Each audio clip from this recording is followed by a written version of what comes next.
esta música y este horario. La cortina que pone Ricardo Cutufós, nuestro artista del aire, las 10:30, en realidad 10:32 de la mañana, y llega el periodismo a la manera de Fernando Borrón.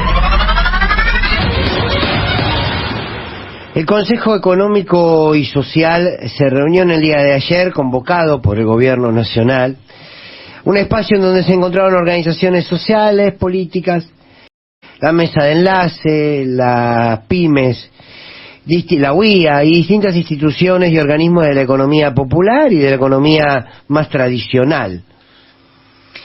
El Consejo Económico y Social que se vio ayer es un montón de muestra de lo que podemos llamar la gestión del Frente de Todos. La verdad que preocupa. Y lo quiero poner nada más en términos de preocupación. Una foto que a esta altura del gobierno es simplemente eso, una foto. La foto del Consejo Económico y Social es una foto sumada a un conjunto de buenas intenciones, sumado a un diagnóstico ya hartamente conocido por todos y todas: las consecuencias de la pandemia, la lucha contra la inflación, la alza de precios, la deuda que dejó Macri, bien. Y que tiene como única propuesta de parte del gobierno casi una lógica voluntarista, de seguir convocando una y otra vez a mesas de diálogo. Digamos que mesas de diálogo que se construyeron durante 2 años y que no tuvieron ningún resultado. En realidad, mesas de diálogo donde en 200 años de historia no tuvieron resultado. Seguir armando mesas de diálogo que quedan muy lejos de la mesa de los trabajadores y de la realidad de esas mesas.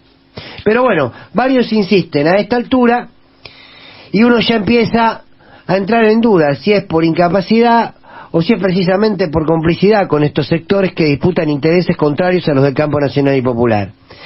En medio de toda esta gran puesta en escena que es el Consejo Económico y Social, porque nadie puede decir hasta hoy qué hicieron en lo más de un año que fue creado, aparece la propuesta de Gustavo Vélez, quien preside este consejo.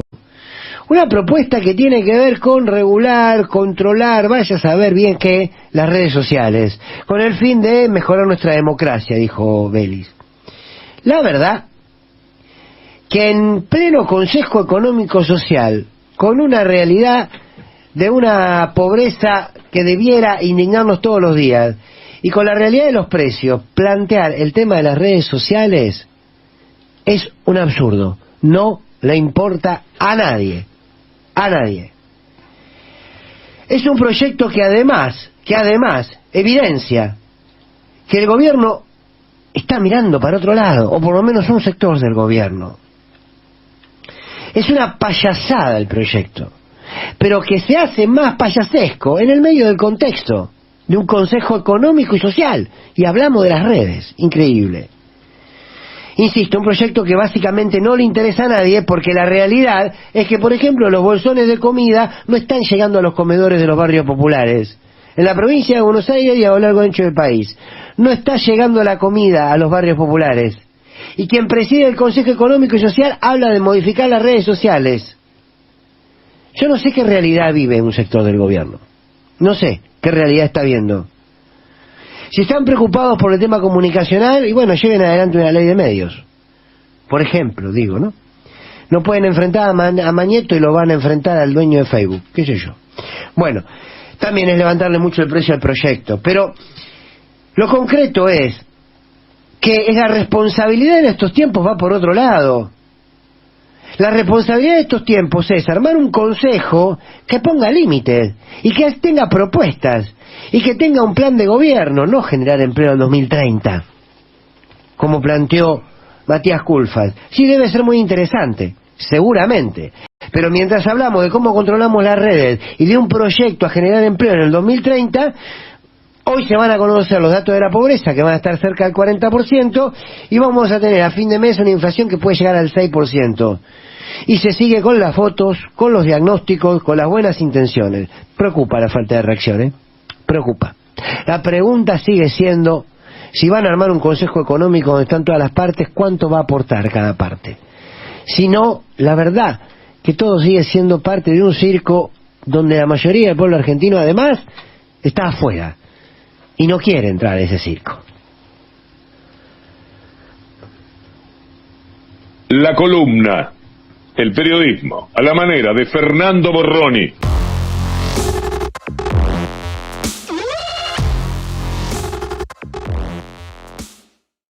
Y ahora esta cortina que pone en el aire nuestro artista del aire, Ricardo Cutufós, nos está llevando al periodismo a la manera de Fernando Borroni.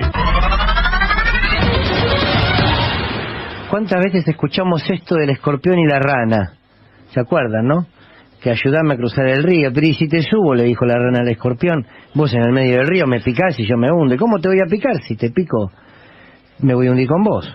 Está bien, dijo la rana, y lo subió. Cuando llegó a la mitad del río, el escorpión lo picó, la rana se ahogó, y antes de ahogarse el escorpión le dijo: ¿qué querés? Está en mi naturaleza. Bueno, me acordé de eso hoy. Como era de suponer, las movilizaciones del 17 de octubre iban a dejar a las claras la esencia misma de las tensiones y las internas dentro del campo nacional y popular. Nada nuevo bajo el sol. Quedaron expuestas de sobremanera las diferencias políticas, profundamente políticas, de quienes integran el gobierno y el campo nacional y popular. Algunos reclamaron por cargos, millones de pobres en la Argentina. Otros reclamaron por la caja, millones de pobres en la Argentina. Y otros discutieron ideas políticas y su praxis y cómo se enfrentan. Algunos, como la dirigencia de esta CGT, siempre tuvieron el mismo rol en la política. Más allá de la realidad de los trabajadores, vieron que les va como a la par. Más allá de la realidad del hombre y la mujer que cada mañana se levanta a trabajar, ellos tienen su propia lucha. Ellos movilizan en función de los derechos de los trabajadores, no, de los derechos de la conducción de la CGT a cobrar las obras sociales. Como una ecuación media rara. Esta conducción sindical de la CGT, de Acuña y de Daer es una vergüenza. Es una vergüenza de cara a la historia del peronismo. Es una vergüenza de cara a la lucha histórica de los trabajadores y las trabajadoras. Es una vergüenza de cara a los trabajadores y las trabajadoras que desaparecieron en plena dictadura cívico-militar. De los que resistieron al menemismo, de los que fueron perseguidos por el macrismo. Es una vergüenza. Ayer la foto de la conducción de la CGT era para escribir "Feliz Día de la Fealdad". Haber utilizado el 17 de octubre para pedir cargos, para hablar de que merecen cargos, francamente es estar en otro planeta. Pobre la rana. Pobre la rana que se cargó el escorpión porque había que recuperar el poder en la Argentina para que la derecha no siga robándolo todo. Estas parece que son las discusiones de un sector del campo nacional y popular en medio de una Argentina con 37% de pobres. Quiero preguntarme, lo hacías vos esta mañana, Víctor Hugo, si en realidad algunos están empezando a construir las bases para una nueva tradición al movimiento nacional y popular o a la figura de Cristina Kirchner. Y la verdad que ante esto respondo: pobre la rana. Por su parte habló Máximo Kirchner y dijo claramente: no es momento de discutir bancas, hay que discutir un salario básico universal, por ejemplo. Claro, ¿no les parece como más urgente esto que las bancas? Pero este sector del sindicalismo, que no es todo, claro está, la parte de combatiendo al capital, vieron esa que se canta en la marcha, no la tiene muy aprendida. Una vez más, entonces, el peronismo empieza a verse fraccionado y herido por intereses mezquinos de un sector de él, pero además, no de un sector de él, sino de un pequeño sector que conduce a ese sector.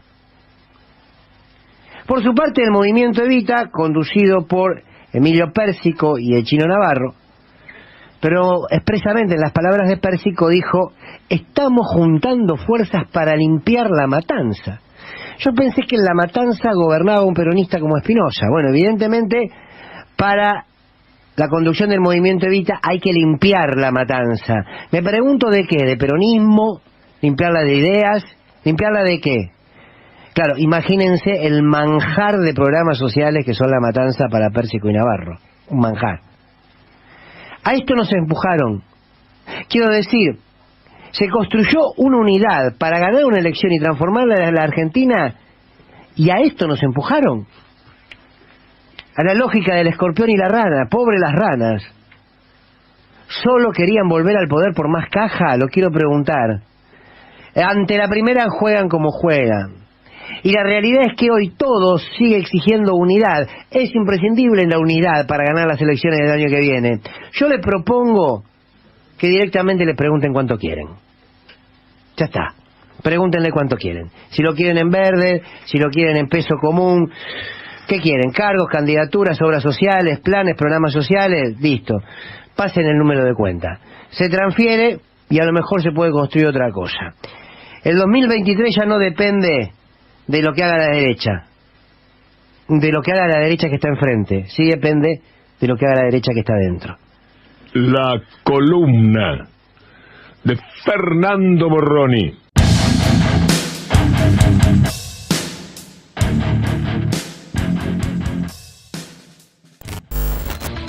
Esta música alrededor de las 10:30 de la mañana. Y aquí está el periodismo a la manera de Fernando Borroni. Hay un mundo de lo posible en el que habitamos todos y todas. Aparentemente lo habitamos sin mayores inconvenientes, sin mayores reparos. Atreverse a romper el mundo de lo posible, es una tarea de cada uno y de cada una, del ciudadano de a pie. Pero también es una tarea por sobre todo de la política. Y no hablo de los grandes dirigentes políticos solamente, sino de todo aquel que se sumerja en el mundo de la política. Quebrar los muros de lo posible. El mundo de lo posible es parte, estoy convencido, de un pensamiento único que se ha instalado. Y ese pensamiento único nos limita. Y nos dice, hasta aquí esto es posible, detrás de este muro no. ¿No será que lo posible en realidad es lo permitido? Claro, esto sí podés hacerlo, esto es posible hacerlo, y porque en algún punto aquellos que dominan el lenguaje, la política, la economía, la comunicación, la cultura, la educación, nos dicen, esto está permitido. Y quizás podemos animarnos filosóficamente a poner en discusión si lo posible y lo permitido, al fin y al cabo, no quieren tener un mismo concepto. Entonces les propongo hablar de lo imposible, porque de lo posible se sabe demasiado. Me pregunto por qué se cree imposible construir una sociedad más equitativa. Para construirla hay que salir del posibilismo político, porque el posibilismo político es el modelo imperante. Esta idea de posibilismo político la viene repitiendo mucho nuestra colega y amiga Cintia García, y es muy cierto. Ahora, pensémoslo así, lo posible también es el modelo reinante.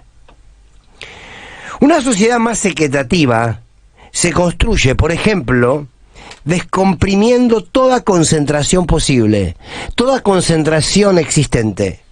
La concentración de la economía, la concentración de los medios. Rompiendo esa concentración se puede construir una sociedad más equitativa. Pero claro, el relato de lo posible nos dice que esto no suele suceder. Es para los nostálgicos, para los románticos de la política. No. Hay quienes repiten que la pobreza va a existir siempre. Y que el poder real siempre será el poder real y que es invencible. ¿Saben que existen países en el mundo en donde no hay pobreza? Por tanto, imposible no es. Vamos a suponer, juguemos por un instante, que tienen razón, que es imposible que muchas cosas cambien. Entonces, ¿para qué está la política? ¿Para administrar el mundo de lo posible? ¿O para quebrar los muros y construir aquello que hasta hoy consideramos imposible? Lo políticamente correcto también es parte de lo permitido, ¿eh? ¿Vieron cuando uno dice o deja de decir? Bueno, quizás lo políticamente correcto es lo permitido y quizás lo incorrecto sea el mundo de lo imposible. Los tiempos de la discusión política deben acelerarse porque los tiempos de la decisión política se acortan. Uno humildemente está convencido que vivimos en esta coyuntura en una sociedad que está sedada por el temor a la crítica, por el rigor a la espera. Hay una enorme porción de la política que está atada al mundo del posibilismo y eso debilita porque sostiene el statu quo. Hay una gran porción del periodismo constituido como mero repetidor de un relato que escriben los demás. Es tiempo de empezar a poner la patita un poquito más fuerte. Es tiempo de mirar qué hay del otro lado de los muros. Los muros del lenguaje, los muros de la política, los muros de la economía, los muros de la educación. Y nos vamos a dar cuenta que detrás de esos muros hay un enorme muro, hay una enorme realidad de lo posible, que el modelo cultural siempre lo llamará imposible. La fuerza de la información, de la comunicación y de las noticias. Para ser decisiva, debe tener la fuerza de las convicciones. Por eso, sabemos lo que somos y lo que queremos ser. Objetivos, pero no imparciales. Porque no se...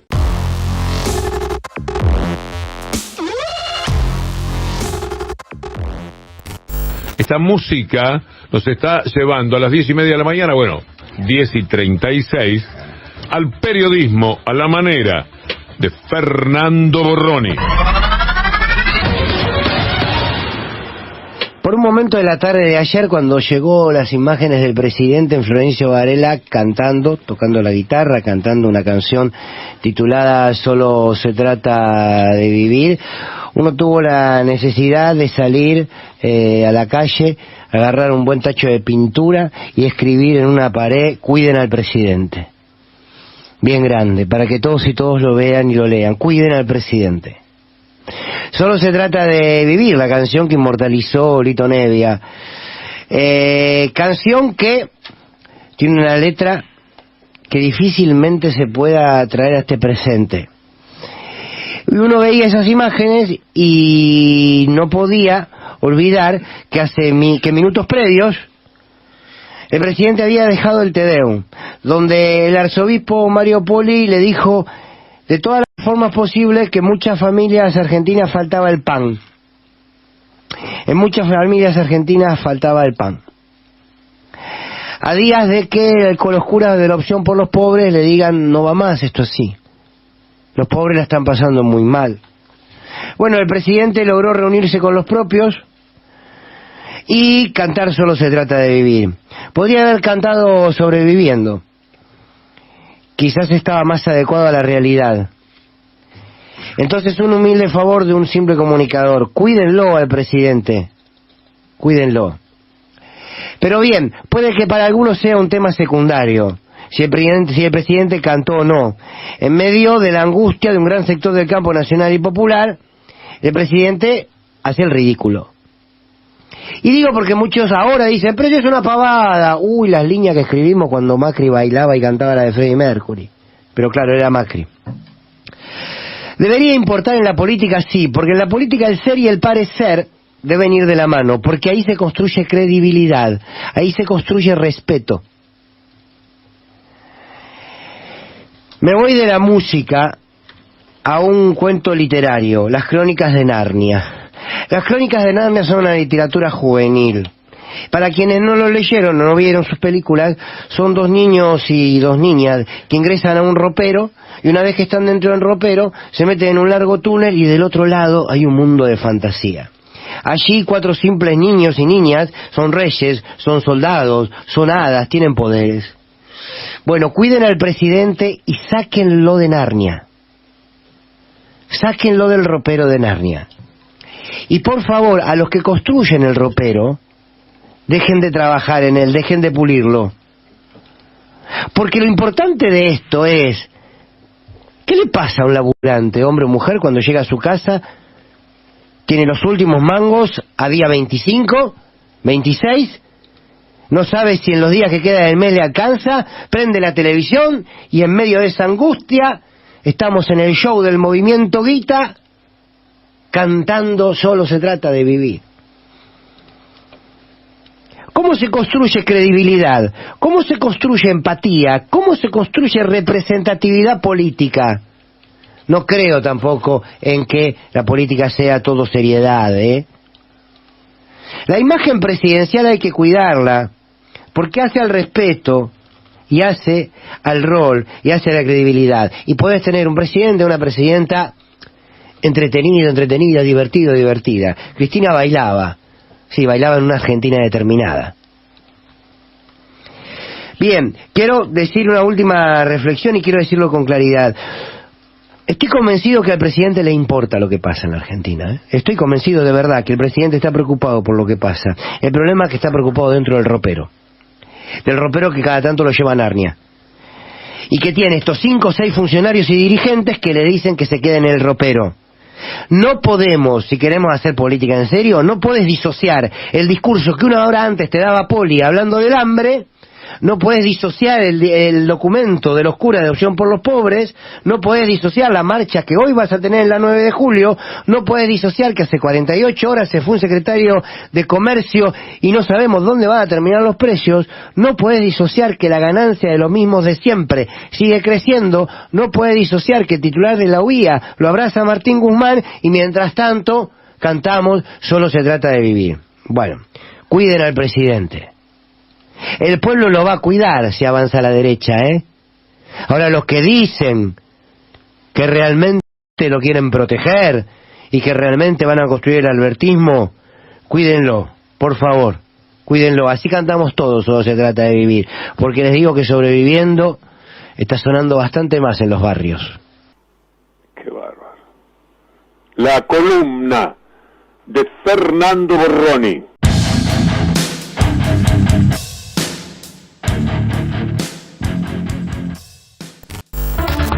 Está con una mano tremenda para la hora Ricardo Cutufós, el hombre de la puesta en el aire de nuestro programa. 10:30 y 31 van a ser en un ratito, y llega el periodismo a la manera de Fernando Borroni. Como era de suponer, no se aprobó que la justicia, el sector de la justicia, los jueces, los empleados judiciales paguen ganancias. Y esto significaba un ingreso importante para el Estado Nacional, muy importante. Y como decíamos ayer, existen 2 discusiones en torno a esto. Una discusión es si el impuesto a los altos ingresos, que así debiera llamarse, no impuesto a las ganancias, si el impuesto a los altos ingresos es justo o no es justo sobre el salario. Esa es una discusión que me parece que hay que darla urgente. Otra discusión es, mientras este impuesto esté vigente, ¿lo debemos pagar todos o lo deben pagar algunos? Y esto es también lo que se discutía en relación a si los jueces, la justicia, debía pagarlo o no. Uno entiende que si la ley está, aunque injusta sea, o la cumplimos todo o no la cumple nadie.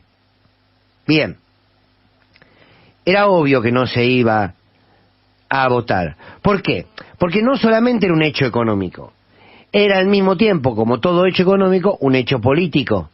Porque también era decirle al sector intocable de la Argentina, mira, te vamos a tocar.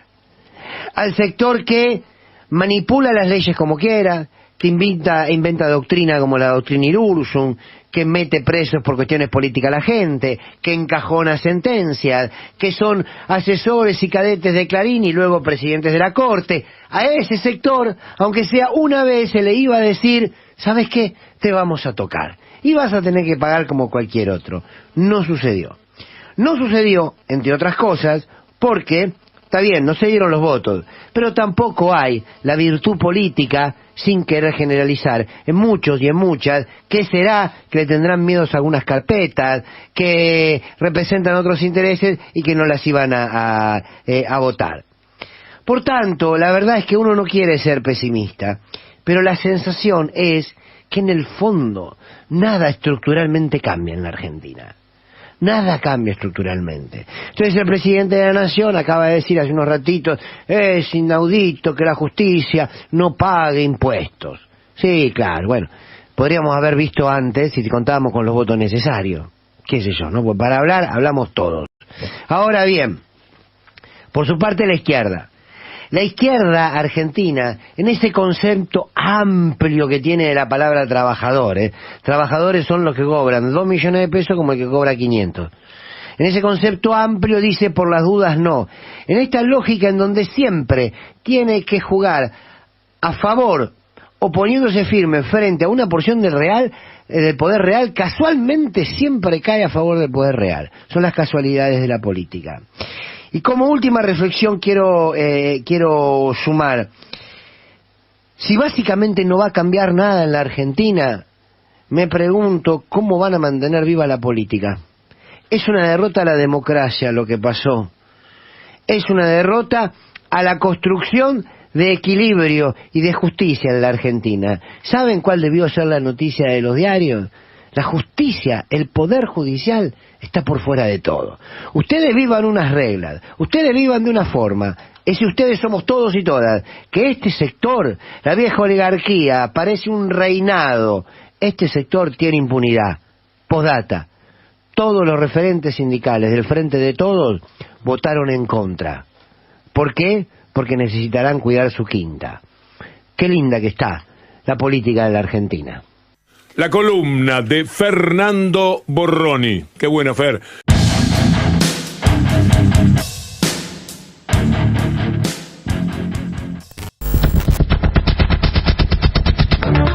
Esta cortina que pone en el aire Ricardo Cutufós nos lleva al periodismo hecho a la manera de Fernando Borroni. Nos declaran la guerra a cada instante. La palabra es esa, guerra. Con cada gesto, con cada palabra, con las plumas del odio cargadas de las tintas del odio, escriben sobre el papel del odio, día tras día, año tras año, década tras década, porque quieren nuestro final. Frente a esto, frente a esas notas que buscan violencia, respondemos romántica e ingenuamente con la paz y el diálogo. Claro, porque nosotros somos distintos, nosotros toleramos, nosotros cuidamos la democracia, entonces que digan barbaridades. Pero nosotros que somos distintos y mejores, les garantizamos la libertad de expresión. Cuando ellos gobiernan nos persiguen, nos silencian y nos quieren matar. Y nosotros que viva la libertad de expresión. Claro, la de ellos parece. Nos persiguen a cada instante, en todas las formas posibles, con todos los instrumentos que tienen a su alcance. Nosotros no perseguimos. Qué bueno que así sea. No perseguimos, ni investigamos, ni acusamos, más que algún medio. No buscamos justicia. ¿Por qué? Porque hay que mantener un buen clima social, y no dividir a la sociedad. No queremos una sociedad violenta, por más que ellos nos violenten. Porque nosotros somos distintos, nosotros toleramos y nosotros cuidamos la democracia. Entonces, cuando ellos gobiernan nos encierran sin pruebas. Ellos nos encarcelan por causas políticas, pero nosotros no investigamos, porque lo importante es que las familias no discutan en las fiestas navideñas sobre política y no fomentemos la grieta.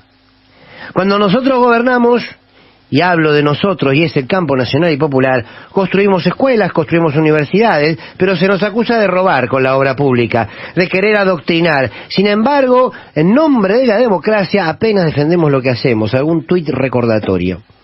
Cuando ellos gobiernan cierran escuelas, reprimen docentes, mandan a la policía por las noches a la casa de los estudiantes, usan a nuestros jóvenes como mano de obra barata, estandarizan la educación, le dan comida podrida a las escuelas, nos dejan sin vacantes, se le caen los techos en la cabeza a los chicos, las ratas ocupan los pupitres, pero nosotros democráticos que somos, distintos que somos, hacemos algún que otro documento, mandamos a los medios, tal organización, tal sindicato, expresan su repudio, y todo sigue. Qué bueno que seamos distintos. Ellos cuando gobiernan nos endeudan a 100 años, quiebran la matriz económica de la Argentina, se fugan la plata, nos acusan de corruptos a nosotros. Cuando nosotros gobernamos no los investigamos, no pedimos que traigan la plata, porque queremos convocar al diálogo de la política, porque necesitamos una Argentina unida. Empobrecida por la plata que se fugaron, pero unida. Violenta porque nos disparan a 2 centímetros de la cara, pero unida. Con 40% de pobres, pero unida. Con un monopolio comunicacional que censura a las grandes mayorías, pero unida. Con una justicia que son juez y parte siempre de los mismos, pero unida. La ecuación de estos tiempos es sencilla: unirse al enemigo para construir la paz de los cementerios, o bancarse el conflicto para construir la única paz duradera, que es la de la justicia social. Yo tenía un curita amigo que me decía que los mandamientos no eran 10, que los mandamientos eran 11. Y el 11º mandamiento era no ser pelotudos. La columna de Fernando Borroni.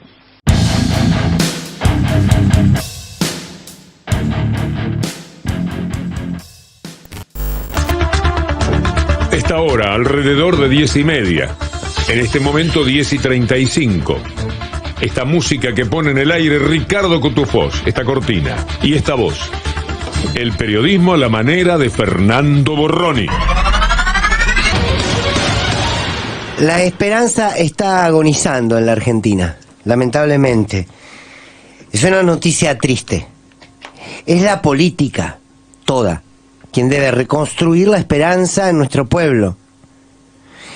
La esperanza viene de la mano de las posibilidades. No creo que esa definición de la esperanza, que esperanza es esperar, no. La esperanza en política, de alguna manera, es verle y conocerle el rostro y tomar de la mano a la oportunidad. Los humanos vivimos para poder disfrutar de oportunidades. La disputa del poder, entre otras cosas, es disputar la posibilidad de que la mayor porción del pueblo tenga todas las oportunidades que debe tener, a las que llamamos derechos. La disputa del poder es otra cosa por la disputa al acceso. Acceso al trabajo, acceso a la educación, al salario digno. Hacemos política desde los medios de comunicación, sí, claro. Hacemos política desde una escuela, hacemos política desde muchas instancias. ¿Para qué? Para generar oportunidades. Oportunidades económicas, claro. Oportunidades de disfrute. Oportunidades de ejercicio de derechos. Los gobiernos populares deben multiplicar las oportunidades, entre otras cosas. Gobernar es generar oportunidades, construir oportunidades para todos y a todas. También es esto gobernar. Si se mata la oportunidad, se mata el derecho. Y si se mata el derecho, se lesiona la democracia. La esperanza es un valor político que todo gobierno debe poner en juego. Un gobierno popular debe entonces disputar, enfrentar, batallar, acordar en algunos casos, frente a un mercado que debe garantizar las oportunidades. ¿Por qué? Porque vivimos en el libre mercado. Es el Estado quien debe ponerle las reglas al mercado para que este mercado genere oportunidades, y a partir del disfrute y del goce de esas oportunidades se vaya construyendo la esperanza. Che, puedo recorrer el camino que alguna vez soñé.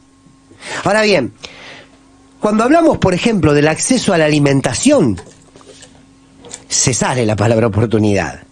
No es saber si tengo la oportunidad de comer, tengo el derecho.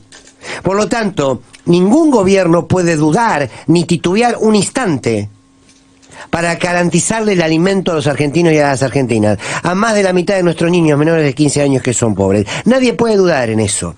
La guerra contra la inflación, ese enunciado cinematográfico que dio el presidente, requiere de medidas concretas que multipliquen las oportunidades, que multipliquen las esperanzas y que le dé disputas a esos sectores. Lamentablemente hay una parte del gobierno nacional más preocupado por censurar a otro sector del gobierno, por achicarle los espacios de poder a otro sector del gobierno, que por reconstruir la esperanza en los argentinos. Ojalá que la guerra contra la inflación no sea el mismo cuento que la mesa contra el hambre, ¿no? Porque arrancamos de la mesa contra el hambre y este país tiene un hambre insoportable. Disculpen a los que se enojan del gobierno, pero uno no cambia el discurso según el gobierno. La unidad se la da a un gobierno la base popular cuando esa base popular ve cumplidos sus sueños, por los cuales alguna vez puso un voto. Me pregunto si con esta inflación, con el acuerdo del Fondo Monetario Internacional, siendo tan débiles ante los poderosos, con tanta ausencia de la decisión política, la esperanza se puede reconstruir. No quiero perder la esperanza de que esa esperanza se pueda reconstruir. Ante estos hechos, no es tiempo para claudicar. Ante estos hechos, hay que poner las cosas sobre la mesa. Es ahora o nunca. Es el último round, ¿eh? Tenemos ya la cara llena de golpes. Es el último round. Hay un pueblo que sigue resistiendo. Quizás ese pueblo creía que empezaba una etapa que era dejar de resistir. No, está resistiendo frente a la desigualdad, está resistiendo frente al hambre, está resistiendo frente a políticas neoliberales que no han cambiado. Llenar a un país de programas sociales no significa terminar con las políticas neoliberales. Estamos en un proceso de resistencia. Van a ser la esperanza. Estoy convencido que van a ser la esperanza. Ahora, la esperanza la va a construir el pueblo. No tengo dudas de eso. Insistir, persistir, resistir y nunca desistir. Los que desisten cuando hay hambre entran a la historia como lo que son. Que cada uno la termine como quiera. La columna de Fernando Borroni.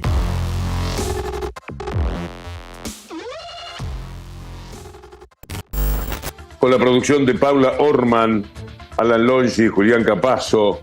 Bueno, Paula, el alma del cuadro ahí, además lo tenemos enfermo, le pido pronta recuperación, le deseo a Alan Longi, y Julián Capazo anda por acá, por Qatar, en los avatares del Campeonato del Mundo. La verdad que es una persona muy requerida, todo el mundo piensa en él ante las dificultades. Bueno, con todo esto, para anunciar que esta cortina nos está llevando al periodismo a la manera de Fernando Borroni. Hoy el presidente de la Nación dará un acto para, de alguna manera, sintetizar lo que fueron sus 3 años de gobierno, del gobierno de Frente de Todos. Y la verdad que ya es un tiempo suficiente para hacer una evaluación de este gobierno que puertas adentro nunca fue, lamentablemente, un frente político. Siempre fue un frente electoral. No pudo escapar de ese escenario, de ser un frente electoral sin política en común. Un frente de gobierno que no cumplió básicamente con las promesas de campaña. Y esto hay que decirlo porque lo venimos diciendo. Hizo una campaña con una mirada de país, con un conjunto de promesas que a 3 años no las vimos cumplidas. La economía siguió en manos de unos pocos que jugaron con los precios, que se enriquecieron en plenos tiempos de pandemia. Y vivimos una economía donde, de alguna manera, aquellos que concentraban la riqueza nos seguían prometiendo una teoría del derrame mentirosa y perversa, donde lo poco que caía no alcanza para llegar a fin de mes. Y esta estructura económica no se tocó. Un gobierno que tenía el voto popular, el poder popular, para dar una pelea en serio, y que venía de un gobierno de la derecha como Macri, que había hecho un desastre evidente, y que eso entonces te daba más territorio para recorrer. Tenías el apoyo de sindicatos, intendentes, gobernadores, de todos, y de la líder más importante del campo nacional y popular, que es Cristina Fernández de Kirchner. Toda esa espalda política se tenía para dar las batallas que se habían prometido. Sin embargo, no se quiso. Algunos dicen, sobre todo los que se esconden bajo la excusa del posibilismo y de la correlación de fuerzas, dicen no es que no se quiso, no se pudo. Quien les habla humildemente tiene elementos de sobra para decir que no se quiso. ¿Por qué no se quiso? Porque nunca se pensó en enfrentar al poder real. Porque desde el día cero se decidieron sentar a la mesa de diálogo con un poder real que, mientras el gobierno se sentaba a dialogar, ese poder buscaba cómo debilitar al gobierno. No quisieron con Vicentín, no quisieron con Clarín, no quisieron con los ruralistas, no quisieron con los monopolios que constituyen hoy las alimenticias, que ponen precios cuando quieren y lo que quieren, mientras se enriquecen. No quisieron frente a quienes hicieron que cada día al gobierno le vaya peor. 3 años de un diálogo inconducente y que se le venía marcando al gobierno una y otra vez. 3 años de una sordera importante pero de una sordera para con los propios. 3 años de confundirse de enemigo. 3 años sin dialogar con el pueblo y sintetizando la política a través del Twitter y de pésimos comunicadores. La pandemia golpeó duro, claro está, golpeó duro al mundo y a la Argentina en particular porque teníamos la deuda, la estafa que dejó Mauricio Macri con el Fondo Monetario Internacional. Sin embargo, ninguna de las peleas que podrían haberse dado las impedía la pandemia. No las impedía la pandemia. Fueron sin duda las vacunas, el plan de vacunación, el plan sanitario extraordinario que llevó adelante el gobierno, lo que pone, si se quiere, en valor supremo la gestión entera, la política sanitaria y de vacunación. Sin embargo, fueron 3 años donde se administró y no se transformó nada. Alberto Fernández pudo ser un presidente popular y eligió ser un presidente distante, con ministros y ministras que a muchos de ellos a 1 y a 3 años no se le conoce la voz. La promesa fundamental, el contrato más fuerte fue el que el presidente hizo el 10 de diciembre del 2019 cuando asumió, donde dijo, si alguna vez me desvío, salgan a la calle y díganmelo. Y el pueblo se lo dijo más de una vez. Y el presidente no los quiso escuchar. En las grandes disputas, en el folclore, bueno, el folclore lo cantamos todos. Se rodeó el presidente de los peronistas exmacristas, que pronto, si es necesario, lo volverán a hacer, para construir la política que seguía. A 3 años, Alberto Fernández es el presidente que no quiso ser. Y es el presidente que jugó siempre al empate, sabiendo que el empate jugaba para el poderoso. 3 años de una enorme oportunidad perdida. Este es un gobierno que se mantuvo a flote, que mantuvo a flote la Argentina, pero que pudo haber hecho mucho más y no quiso hacerlo. ¿Por qué? Con el tiempo sabremos las respuestas. La columna de Fernando Borroni.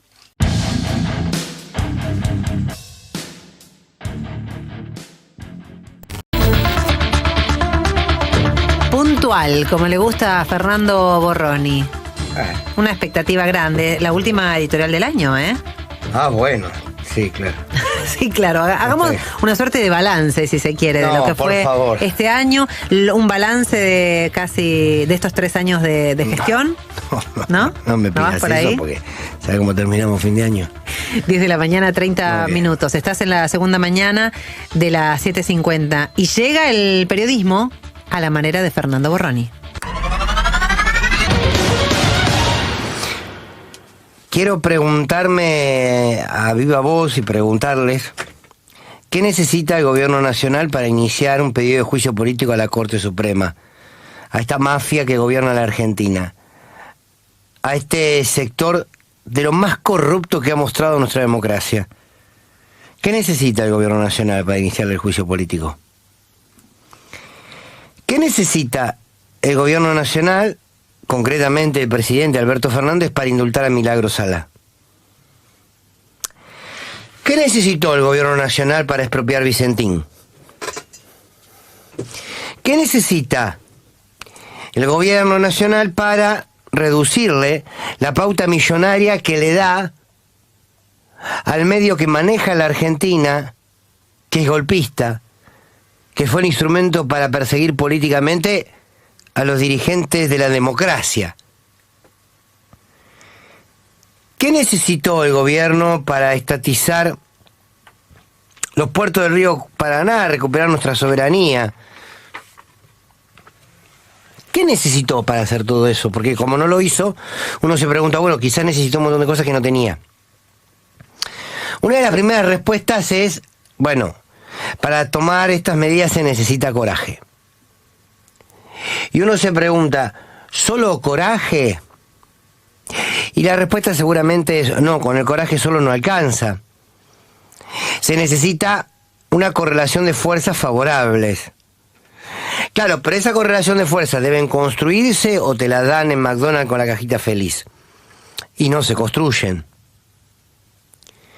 Pero por sobre todo, para haber tomado esas decisiones que no se tomaron, lo que se necesitaba y se necesita aún hoy es una profunda convicción política de que querés defender determinados intereses. Determinados intereses que te ubican como un gobierno popular o no. Entonces, el coraje como actitud, como forma, para construir una correlación de fuerzas que te permitan, a partir de la profunda convicción política de los intereses que representás, dar las batallas. Todo eso amalgamado. Ahora, a esta altura, después de 3 años de gobierno, me pregunto, con toda humildad, ¿a quién representa el gobierno nacional? Puntualmente, me gustaría saber qué intereses representa el presidente de la Nación, Alberto Fernández. Lo pregunto porque luego de 3 años llegué a un estado de confusión importante. ¿Qué intereses representa? Porque sabemos qué intereses representó antes de ser elegido candidato. De eso el pueblo argentino no se olvida, ¿eh?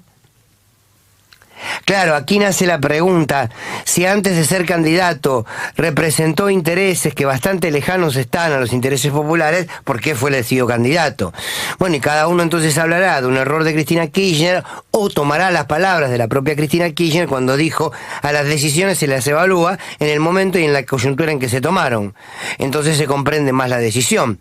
Hoy es fácil evaluarla como un error.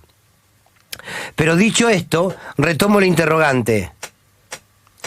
Quien preside el Ejecutivo, ¿representa los intereses del campo nacional y popular? Que cada cual responda a partir de lo que ha vivido, a partir de lo que ha visto. Quizás el problema sea hoy seguir pidiéndole al lobo que continúe disfrazado de cordero. Che, Fernando, no digas esto, no digas esto porque la se juega a la derecha. Vos repetí que el cordero es cordero. Hacé silencio, el cordero es cordero, si no después se pierde, ¿viste? Sigamos creyendo que el cordero es cordero. El 16 de febrero del 2015, si no equivoco la fecha, el diario La Nación publicaba una nota que se titulaba Hasta que el silencio aturda a la presidenta.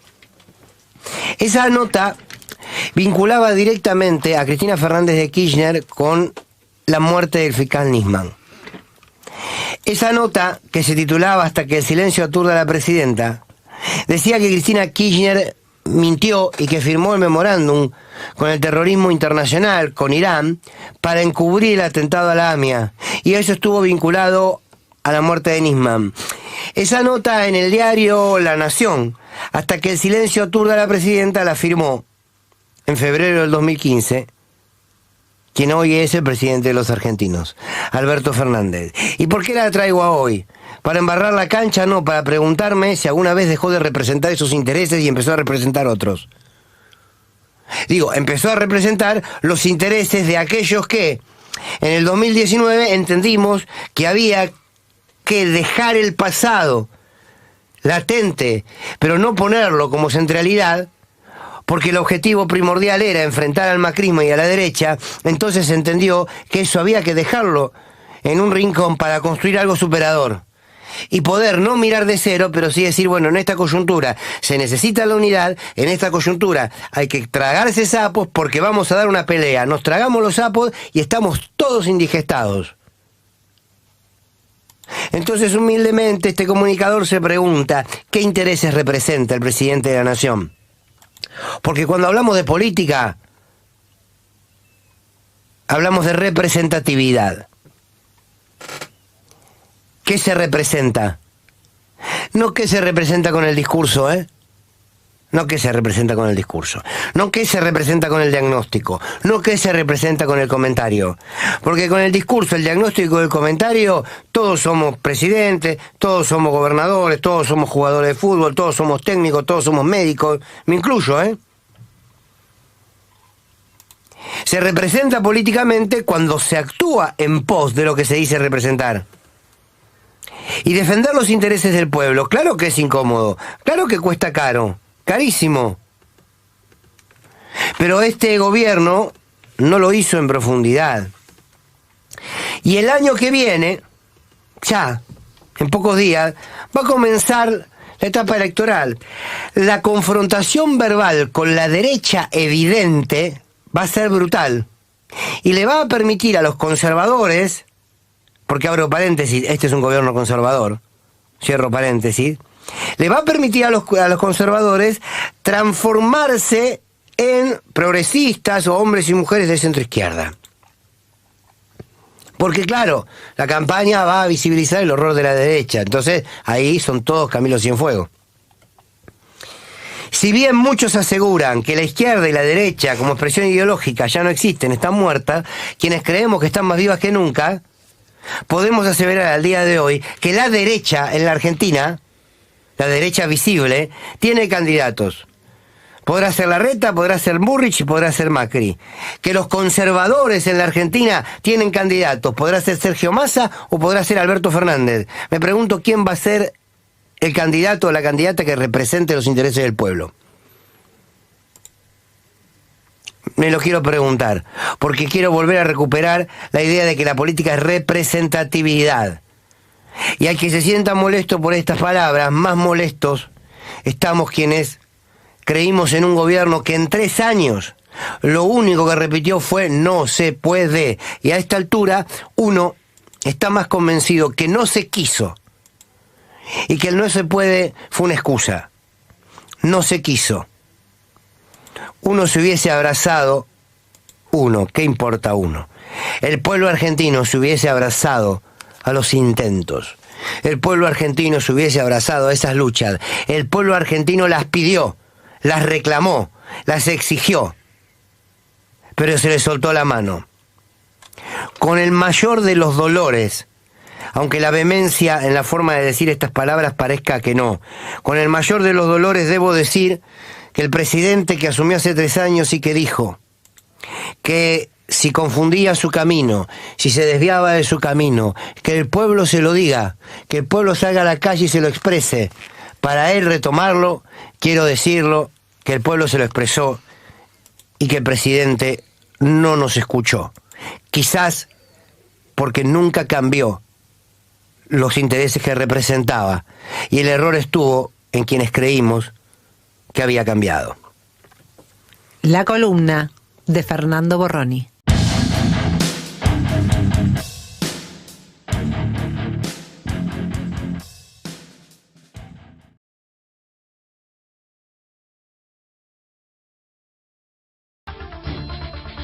Y este es el anuncio de algo siempre muy esperado en nuestro programa. El periodismo a la manera de Fernando Borroni. Todo presupuesto que es la ley fundamental. Todos sabemos que es la ley de leyes, así se lo dice, porque es la base para la que un gobierno gestione, son las asignaciones, los presupuestos que hay en cada uno de los ministerios. No votar un presupuesto significa no permitir que el gobierno pueda llevar adelante su proyecto de gestión. Esto está claro. ¿Está bien, está mal votar en contra de un presupuesto? Y con las instancias que hay de discusión, uno pudiera decir, bueno, a ver, si se discute en comisión, si hay tiempo, si se pone como valor supremo la necesidad de tener un presupuesto para gestionar y darle la posibilidad al gobierno para que ejecute las medidas que el pueblo, la porción del pueblo que lo votó la cumple, uno dice, bueno, a ver, tenés que dárselo. Después hay otros instrumentos para discutir, para poner trabas, para poner límites. Esto es la democracia. Pero bueno, no sucedió. La derecha está contenta, la izquierda está contenta y los libertarios están contentos. ¿Cuáles son los argumentos por los cuales se opusieron hoy? Miren, son idénticos los de la derecha y los de la izquierda y los de los libertarios. Es el mismo argumento.